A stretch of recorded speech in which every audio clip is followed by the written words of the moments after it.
My name is Jeff Honor, and this is an instructional video for a board game I designed over 20 years ago called Taijitu. It is a two-player abstract strategy game that takes between a half an hour and an hour to play. These are the components of the game. There is the board. These on the edges of the board are called score tokens. And even though they have different symbols on them, they are all the same thing, score tokens. These are the pieces of the game. There are the black player pieces, the white player pieces, and the gray pieces, which are controlled by both players. These are called neutral pieces. Additionally, each player has two reminder stones. These are the reminder stones for the white player. These are the reminder stones for the black player. Setup of the game is very easy. All of the spaces on the board where the score tokens go are clearly marked. And the spaces where the pieces go is also painted onto the board so that players can simply put the pieces on the matching spaces.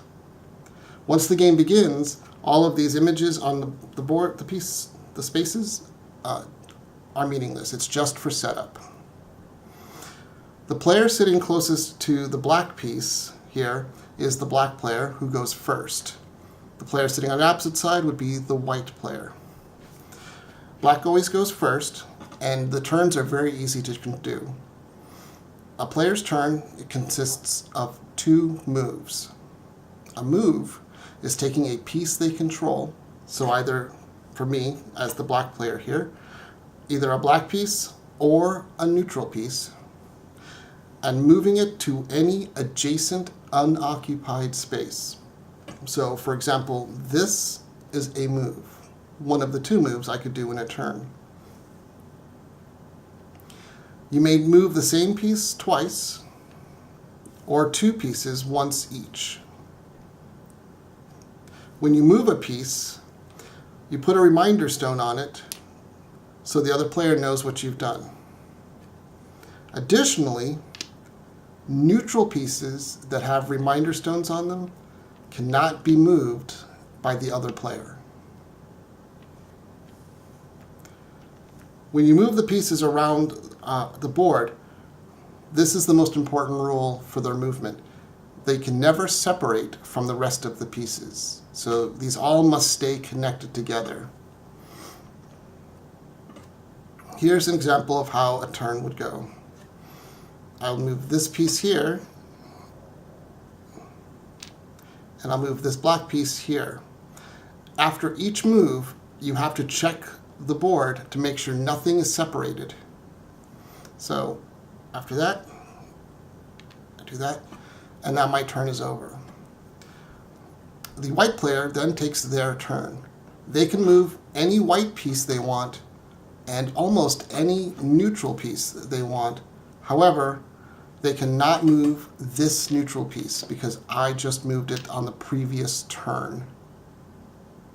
So in this situation, the white player sees that the score token is closest to their white piece. However, they can't actually move the white piece to get it because this breaks the rule of having them always touching. So it is actually easier at the beginning of the game for you to get the piece from the opposite side. The game, after a player's turn is done, let's say the white player decides to follow my example and go here, and they put their reminder stones there. To officially say your turn is done and you can't take it back anymore, you give the other player their reminder stones. So the white player would hand these back to me to say that they are done with their turn. I would then continue with my next turn, knowing that I cannot move this gray piece because there is a stone on it. I would probably try to get closer to this piece here so I can grab it for a point. The object of the game is to collect 4 score tokens before the other player. Now let's pretend, let me finish my turn. Let's say the white player isn't playing very well. The black player, because they go first, plays more aggressively. They try to rush for the points, while the white player, seeing what the black player gets to do going second, usually plays better by blocking and playing defensively. So in this situation, what I'm about to show you is not a smart move for the white player, but this is just for an example's purpose. So the white player moves his pieces like this. And that. Now, as the black player, my turn goes on. I put this here, and only pieces that match your color, in my case black, can land on a space with a score token. When they land on a space with a score token, you take it and you put it into your score area. When you have all 4 of these filled in, you've won the game. The piece that collected the score token is flipped upside down, and it becomes a normal, neutral piece.